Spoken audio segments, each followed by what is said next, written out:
Hi everyone, welcome you all. So previously we have done section 1 which was multiple choice questions and you have to attempt only 15 of them.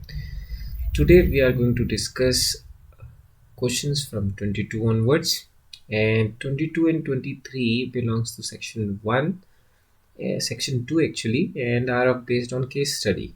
So one of the question is from SQL and one is from your Python data frames. So first of all, we will discuss question number 22, which is based on data frames, right? Now, as you can see, we have a data frame called DFX. So the name of the data frame is DFX.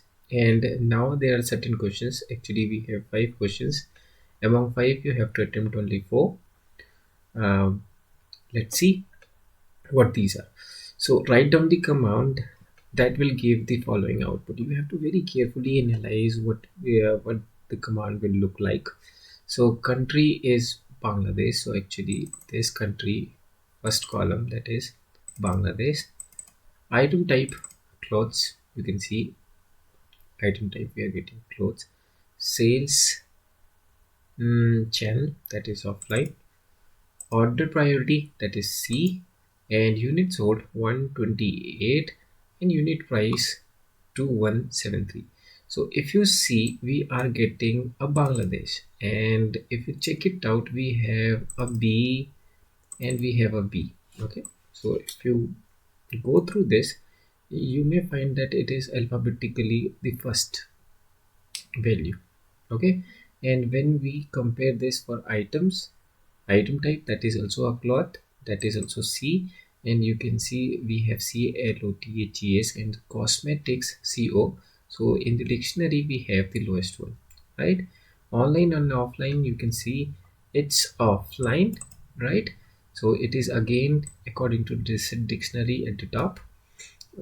And if you see order priority, that is also C.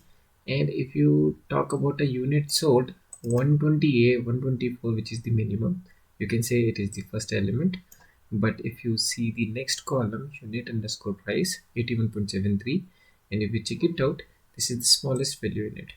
So obviously in every column you are getting the lowest value, whether you talk about the country, item type, sales channel, or any other column. So you are getting only the initial value, or you can say a minimum value. So it's really simple. What you can do, dfx dot min will be your take, right? So min aggregate function we are using. Obviously don't forget to put a parenthesis at the end. So this is the answer, right? Now coming to the next point. Okay, for you people, actually I have done this, so you can check it out. I have a excel csv file. You can see this is the data. You can see serial number, country, item time, and so many columns are there and so many rows are there. We are not going to discuss it. We are just going to take out this uh, data and print it, right? So if I try to print this value df and try to execute this piece of code, this is going to give me a complete data frame. Okay, now you can check it out. This is a complete data frame which I am getting, which have additional columns. So what I'm going to do, we are going to take out the column which is needed by us. So here we are going to take help of loc, which will slice down our array, and we will get the desired array only. And if I try to print this one, print dfx, so which will give you a desired value. Okay, let us get rid of this. We will discuss it later on. Okay, now you can see we have got now a desired column till here unit price. So now if I say df x dot min and try to execute this piece of a code, now you will see I'm getting serial number is equals to 1, country is equals to Bangladesh, type is equals to clothes, sales channel so and so. So exact the same result which we are getting there. Now you will notice the serial number is mentioned here. So obviously you can take a loc, and from the desired column country to a unit sales price, you can say that you can take this to use somewhat like this, loc colon comma from first value is your UNTRY country to the last value, that is our unit price. We can copy it from above exam, and then you can specify the function called main. That's what we will need to do. And let us print this piece of a code and check it out whether this is working for me or not. And voila, you can see it's working, right? So we are getting the desired result. You can check it out like this: country Bangladesh, clothes, salesman, a sales channel actually offline, order priority C, sold unit sold 124, unit price 81.73, right? So this is how you have to do it. Now coming to the next, manager needs to know details of items sold in Sri Lanka. Help him to identify the correct set of statements from the given options. So if you check it out, here lies our Sri Lanka, and there can be many statements which can do it. So we have to be very careful and analyze the result. So now first thing first, df dot country is equals to Sri Lanka. This will give a boolean values, right? Because this is the condition. So this will be a series which will contain only the boolean values, right? Like false, false, true, true, true. So definitely this is going to give you a true, false, true, false, true, false. This is not going to give you a complete this record, okay, or this row. Now secondly, what we have did, this is the exactly same line, but here notice what we have did, we have used df1.dfx. Obviously the value which is true for the core row will be printing it, so this will be your answer, and this will give you a Sri Lanka. Okay, let us try in our IDE. Now since we have already defined a dfx, now what we need to do, we need to first of all try our first option and then check it out. You can see we are getting true, false, false, and true, and here true. Now if you put this thing inside your print statement, and this must give you the value Sri Lanka, right? So this is the pick, this is the first option. Now coming to the next, if you check it out, this piece of a code here to here and here to here is same, right? Or you can say complete this piece of a code is equivalent. Now dfx and dfx, right? So obviously you can say that this one can also give you the desired result. Let me copy this piece of a code and print it here instead of a df country. Okay, df should be there, and now let us execute the piece of a code and check it out. So I should be getting, see, Sri Lanka again. I think you must have got it. Previously what we were doing, we were just doing it here. We were just by removing this, we were writing like this, and here what we were going to do, we were using df and bracket. So ultimately these are the just a change of a statement here and there, and but logic is same. We are using a boolean marks here also. So B and C are the correct options. Now let us examine D. Now here you can see df dot country is equals to Sri Lanka. So basically what we are trying to do, we are trying to initialize this. We are not comparing it. So this is not going to create a boolean marks. That's why this is not the correct answer. Hope you got it. Now you have understood how deeply you have to analyze or attempt this question. You have to put your thinking skills uh, to solve this. Now come to the third one. Amit, one of the employee of the company, wants to delete last row from the data frame dfx. Help him out by suggesting the statement by choosing the correct options out of the following. Obviously this is really very simple. Here we have used dfx.drop dfx.index -1. Okay, obviously this can be done in places equals to true. That will definitely do it, right? Now let us try to do it. Places equals to true. Okay, now try to execute this piece of a code and see whether this functions correctly or not. TFX. Now this is another piece of a code and check it out whether we are reducing one or more column or not. See, this is not reducing. And if you use len minus 1, that will actually, this one, if you check it out and execute this piece of a code, you will see it is not. Wait a minute, something is wrong. I guess. Okay, both the statement are same. Yeah, let me copy this one. Dfx is equal to dfx dot drop index is equal to minus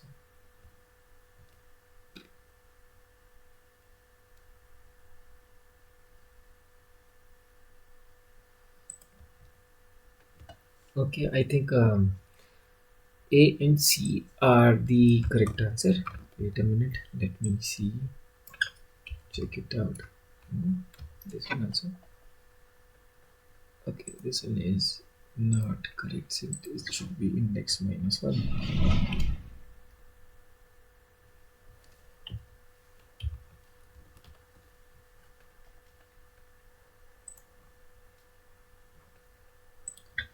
Wait a minute. Let us run this program and check it out. Okay, now you can see item sold and then we have 6 columns. Where, which one is deleted? Unit sold, unit price. Wait a minute. Okay, and now let us, we are going to try option 1. This is actually going to delete a row.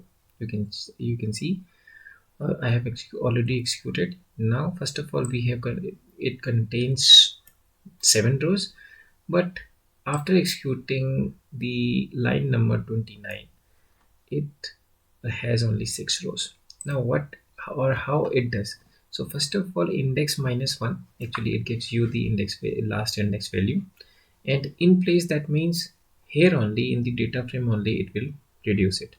But in the next example, you will notice it is dropping the correct row, but it is not restoring it, or in place of parameter is not specified, so it does not affect the original data frame. So the B is incorrect. If you execute this piece of a code, you will get 7 into 7. Again, you can see last and first, there is no change. That's why this option is incorrect. And if you see, go for section C, and this will also work perfectly fine. Actually, this will give you an index error. If you get it like this, -1, then you will get a 1 value that is reduced. Okay, but since -1 is not specified, so this answer is also incorrect. So A and A and D may be the correct options.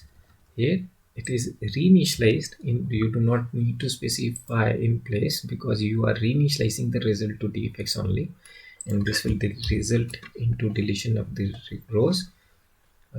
So you can check it out. The last row is deleted, Brunei. So the correct options are A and D. Okay, now write a statement to check whether dfx has any null. So is null is the function which can be used to do it. Write a statement to print the following output. I think this is really simple. Many people have done it. That is dfx dot count. Okay, so this will count all the non-null values in it. Now coming to the section B, actually I missed one question here. That must be from SQL. So you can imagine, this question must be of 66 marks only. No issues, and we will do it next time. Now coming to the B part, consider the following output of a series object. This is the series of the write a command to create the above series. I think this is pretty simple. You can have a dictionary 0 1 2 3, and from dictionary you can do it. Okay, so this must not be a problem. I will leave it to you. You can really do it. Now coming to the question number 24, read the given activity carefully and mention in front of the activity whether that activity is snooping or eavesdropping.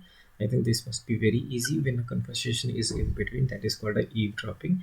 And when you somehow, without knowing the original author or user, you try to steal the information, that is called a snooping. So getting someone's login information by casually watching what she is typing. So here she is typing, she is not in a conversation, she's just typing, so this must be a snooping. Setting up unauthorized parallel telephone lines, so obviously this is a case of a eavesdropping, since conversation is going on and you are listening, or someone is listening while the conversation is on, then it is said to be a eavesdropping.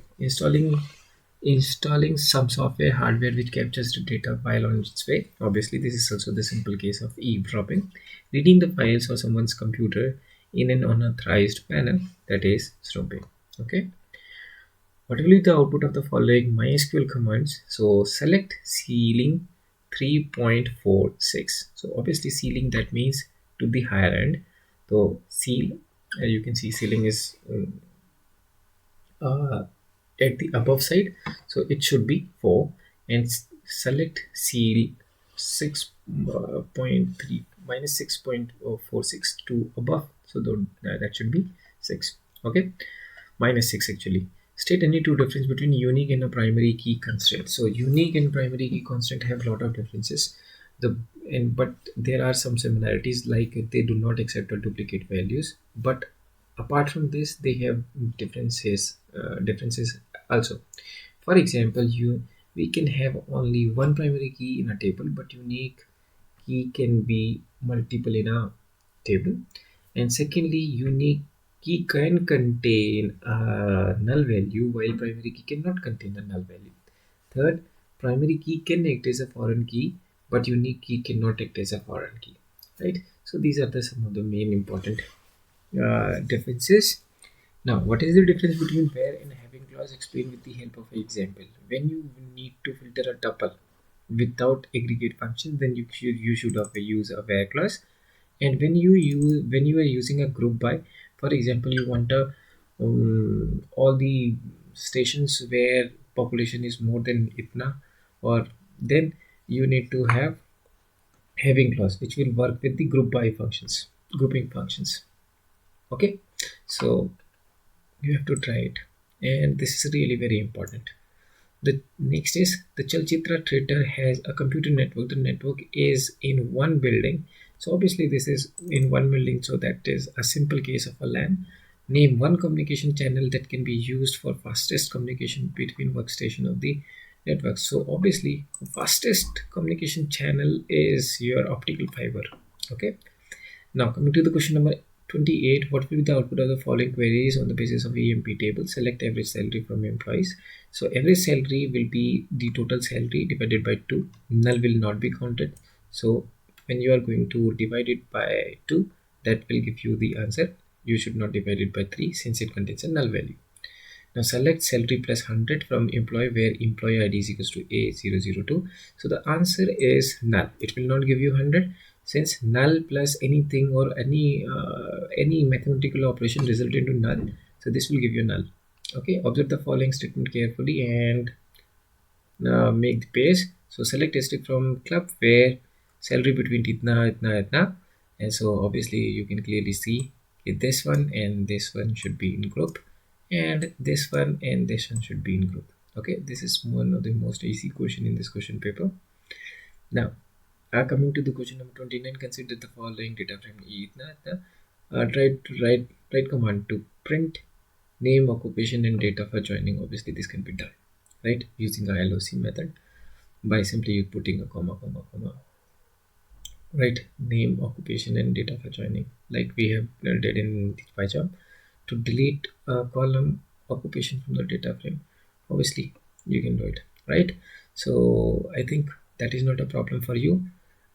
Last is what is computer forensics. So trying to find out the activities of user from the hardware or preserving their database evidence is called a computer forensics. What important practices are followed in the computer forensics? Obviously, by tracing the its social media account, how they have gone about it, and try to searching on hidden files, recycling the deleted items. So these are the some of the techniques used by the for computer forensics. What are smart maps? Which use telecommunication for their communication, and that they can mobilize with the help of a computer technology, right? So this is a simple emobs, right? So that's the end of today's video. We will discuss rest of the paper in the next video. Till then, goodbye and have a nice day.